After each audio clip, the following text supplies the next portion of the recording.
Hello everyone, welcome to our channel education hotspot and here in this video हम continue कर रहे हैं अपनी ओनली आईएएस की प्रीलिम्स वाला की क्वेश्चन बैंक जो है यहाँ पे मॉडर्न हिस्ट्री का, मॉडर्न इंडिया का। यहाँ 1857 रिवोल्ट हमने प्रीवियस वीडियो में स्टार्ट करा था, जिसके 10 क्वेश्चन तक हम लोग डिस्कस कर चुके हैं। मैं पहले भी बता चुकी हूँ कि आप लोग पहले देखिए, अगर अभी तक पीवाईक्यू सॉल्व नहीं करे हैं तो फर्स्टली पीवाईक्यू पे जाइए। This is just the revision कि अगर आपने कोई टॉपिक पढ़ लिया है तो आप उसके एमसीक्यू को यहाँ से रिवाइज कर सकते हैं। सो 10 क्वेश्चन तक हम ऑलरेडी डिस्कस कर चुके थे। आई होप सबको क्लियर होगा, किसी को कोई डाउट नहीं है। यहाँ पे हम बात कर रहे हैं 11th क्वेश्चन की, तो 11th क्वेश्चन एक बार देख लेते हैं। 11th क्वेश्चन में बोला गया है कि with reference to the governance changes post 1858 in India consider the following statement. 1857 revolt के बाद चीज़ें चेंज हुई। मैंने बताया क्राउन रूल आ गया था, वाइसराय की पोस्ट आपने यहाँ पे सिलेक्ट कर ली थी, आपने डॉक्ट्राइन ऑफ लेप्स को खत्म कर दिया था, तो एक इम्पैक्ट भी आया था 1857 रिवोल्ट के बाद। ब्रिटिशर ने कुछ चीज़ें चेंज भी की थी।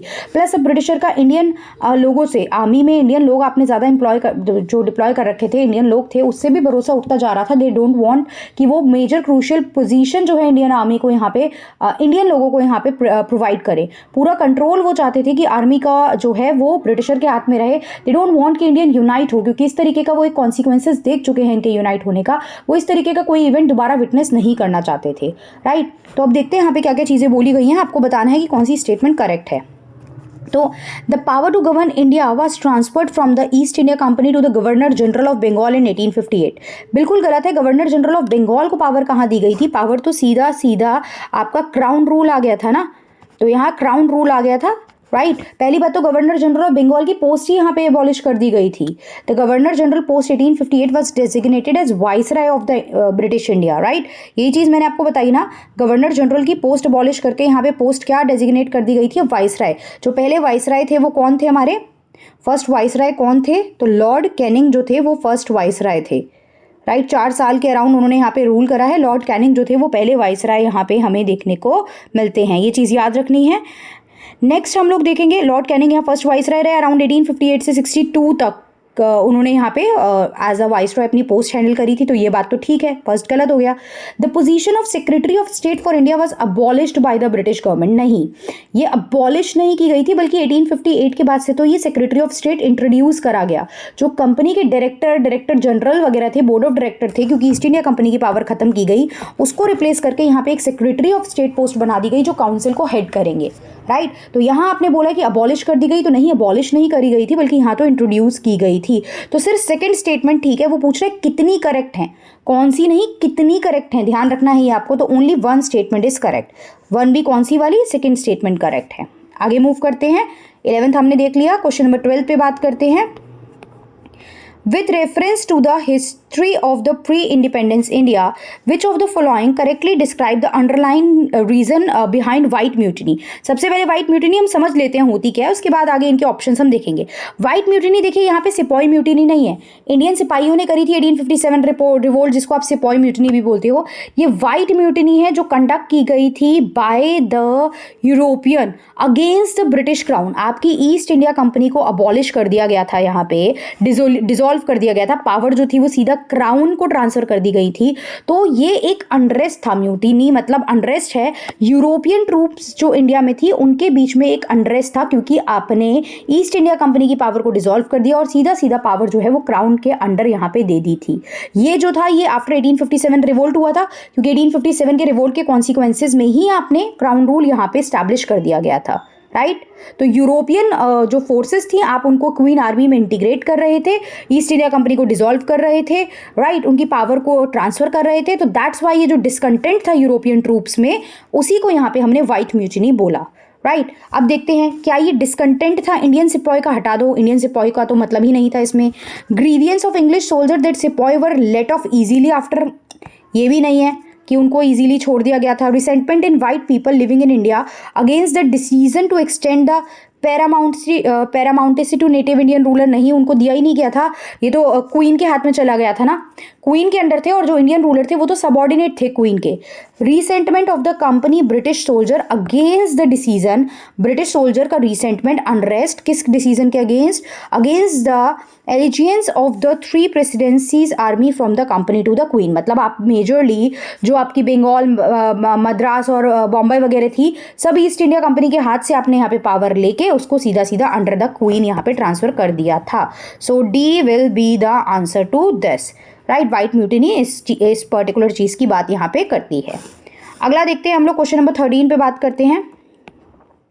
Consider the following statement with reference to the policy of the Britisher towards princely state after the 1857 revolt, right. Britisher ने जो पॉलिसी फॉलो करी प्रिंसली स्टेट के लिए उसके बारे में आपको बताना है। पहला उन्होंने ये बोला no more territory will be acquired in future, बिल्कुल ये बात बोल दी थी। देखो डॉक्ट्राइन ऑफ लैप्स की भी बात कर दी थी, यहाँ पे बोला हम कोई टेरिटरी आपकी एक्वायर नहीं कर रहे हैं इस तरीके से।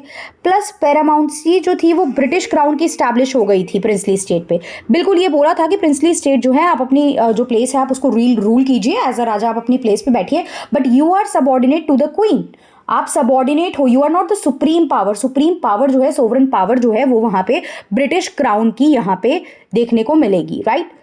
सुप्रीमेसी जो सोवरेन पावर है वो उसी की रहेगी। फिर adopted son can also became the heirs, जब डॉक्ट्राइन ऑफ लैप्स का कंसेप्ट हटा ही दिया था, जो ये कहता था कि अगर आपका लीगल सन नहीं है तो अगर आप गोद लिए हुए सन को बेटा नहीं माना जाएगा और टेरिटरी ब्रिटिशर एनेक्स कर लेंगे, जब वो खत्म हो गया तो ये बात भी खत्म हो गई। बिल्कुल अडॉप्टेड सन को भी आप अपना आपके बच्चे की तरह क्लेम किया जाएगा और आप उसको टेरिटरी ट्रांसफर कर सकते हो। तो ये तीनों ही बातें यहाँ पे ठीक हैं, राइट। ये तीनों ही चीज़ें जो हैं वो ठीक हैं, तो आंसर हो जाएगा 1, 2 एंड 3। क्लियर।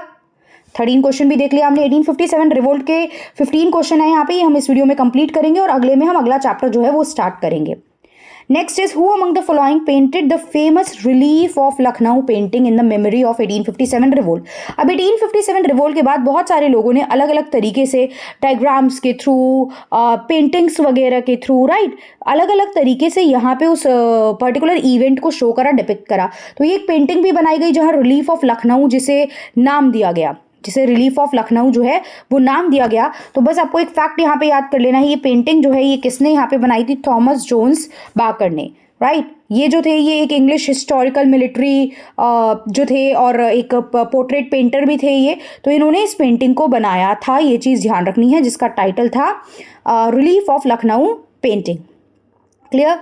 ये 1857 के रिवोल्ट के बाद यहाँ पे ये बनाई गई थी। उसके बाद इसमें क्या बात की गई थी, इसमें ये बेसिकली जो आपने जो रिबेल हुआ था against the British army, right. Rebel मतलब पहले देखो आप लोग क्या कर रहे थे, आप लोग ब्रिटिश आर्मी के अगेंस्ट आप रिबेल कर रहे थे, बहुत से लोग ब्रिटिशर भी मरे हैं, मिलिट्री कमांडर जो जगह जगह आ रहे थे वो मरे हैं। तो यहाँ पे पहले जो पर्सन आए थे उसके बाद यहाँ पे उनकी डेथ हो गई थी म्यूटनी में। उसके बाद यहाँ पे हम देखेंगे कि आपके जो थे देखिए डिफेंड करा बाद में। पहले यहाँ पे थे लॉरेंस जिनको मार दिया गया था, जो लखनऊ में सप्रेस करने आए थे इस मूवमेंट को। उसके बाद यहाँ पे कर्नल जो इंग्लिश थे, इंग्लिश उन्होंने आगे आके इसको लीड करा और यहाँ पे जो है वो संभाला था। Clear, right. अलग अलग ट्रूप आप लेके आए दोबारा से उसको सीज करने के लिए। डन। अलग अलग रूलर आ रहे थे, कुछ सक्सेस हो रहे थे कुछ जगहों पे, कुछ नहीं हो रहे थे, नहीं हुए, डेथ हो गई, तो आगे और भी रूलर ने उन चीज़ों को कंटिन्यू करा। अब यहाँ पे हम आगे बात करते हैं with reference to the reorganisation of Indian army. 1858 के बाद जो इंडियन आर्मी की रीऑर्गेनाइजेशन की बात की जा रही थी उसमें इन स्टेटमेंट के बेसिस पे आप ये चीज़ें बताइए। ये बोला कि ratio of European to Indian soldier in the Bengal army fixed at 2:5, 2:5 की रेशियो में आप बंगाल में अपॉइंट कर रहे थे, यूरोपियन टू इंडियन नहीं। ये देखिए ये मद्रास और बॉम्बे में 2:5 थी, लेकिन अगर मैं बात करूँ बंगाल की ना तो बंगाल में इट वॉज 1:2। बंगाल में 1:2 था, मद्रास और बॉम्बे में 2:5 था। अब आप इंडियंस पे भरोसा नहीं करना चाहते थे, आप उनको बहुत अच्छी मतलब पावर वाली पोस्ट ही नहीं दे रहे थे, आप उनको यूनाइटेड होने का मौका ही नहीं दे रहे थे। प्लस जिस एरिया में ये रिवोल्ट था, जिस एरिया के लोगों ने मेजरली ये रिवोल्ट कंडक्ट किया था, जहाँ पे मेजरली ये देखने को मिला, वहाँ से ज़्यादा लोगों को आप लोग अपनी आर्मी में ले ही नहीं रहे थे, right. Indian were not allowed to hold position in the armed troops. बिल्कुल इंडिया को ये मैंने बताया जो बिल्कुल मेजर पावरफुल पोजीशन थी आर्म्ड वाली वाली, डिसीजन वाली मेजर, वो यहाँ पे इंडियंस को नहीं दी जा रही थी। Britisher label soldier from Awadh and Bihar as non martial, बिल्कुल अवध एंड बिहार में तो मेजरली ये मूवमेंट का आउटब्रेक आपको देखने को मिला था, तो ब्रिटिशर ने यहाँ पे से जो मिलिट्री के लिए लोग थे उनको अपॉइंट करना भी कम कर दिया था और इनको यहाँ पे नॉन मार्शल्स जो सोल्जर है उनका टाइटल जो है वो दिया गया था। तो ये बात भी सही बोली है आपने, ये बात भी सही बोली है, ये बात गलत बोली है कि बंगाल में 2:5 नहीं था, बंगाल में जो था 1:2 था, बाकी 2:5 बॉम्बे एंड मद्रास में था। तो यहाँ पे जो है आंसर हो जाएगा ओनली 2, 2 अबव में से 2 स्टेटमेंट करेक्ट हैं, बाकी जो है वो गलत है। क्लियर? सो आई होप ये आपको यहाँ तक क्लियर हो गया होगा। 1857 रिवोल्ट की बात करें तो देखिए यहाँ पे हमारे पास 15 ही क्वेश्चन है, उसके बाद ये चैप्टर जो है वो कंप्लीट हो गया, आप देख सकते हैं। आप इसकी पीडीएफ में से भी एक बार चाहें तो दोबारा से वीडियो देखने के बाद रीड कर सकते हैं। अगला यहाँ पे सोशियो रिलीजियस रिफॉर्म मूवमेंट है, देखते हैं हम ये चैप्टर या अगला चैप्टर में कोई भी एक चैप्टर पिक करूंगी जो हम लोग यहाँ पे कवर करेंगे नेक्स्ट। आई होप चीज़ें समझ में आ रही हैं। इसी तरीके से कुछ पार्ट में हम इस पूरी मॉडर्न इंडिया की सीरीज़ को जल्द से जल्द कंप्लीट करेंगे। और भी जो सीरीज़ हैं Q&A बैंक है, just to practise the MCQ, यहाँ पे हम ये चीज़ें करेंगे ताकि आपका एक बार रिकॉल हो जाए टॉपिक्स। अल्टीमेटली मैं बार बार बोलती हूँ, स्टार्टिंग में बोला, एंड में भी बोल रही हूँ, PYQs आर इंपॉर्टेंट। अगर PYQs नहीं करें और ये सीरीज कर रहे हो तो ऐसे इतना बेनिफिट नहीं रहेगा। एक बार जो UPSC पूछ रहा है, जिस तरीके के पैटर्न के क्वेश्चन वो पूछ रहा है, that is very very important, वो आपको करना बहुत ज्यादा जरूरी है। तो फर्स्टली फोकस वहां पे कीजिए एंड देन प्रैक्टिस के लिए आप जितने मर्जी क्वेश्चन करिए, that is up to you, right? So that is all for this video. Thank you everyone, see you in the next video with the further topics.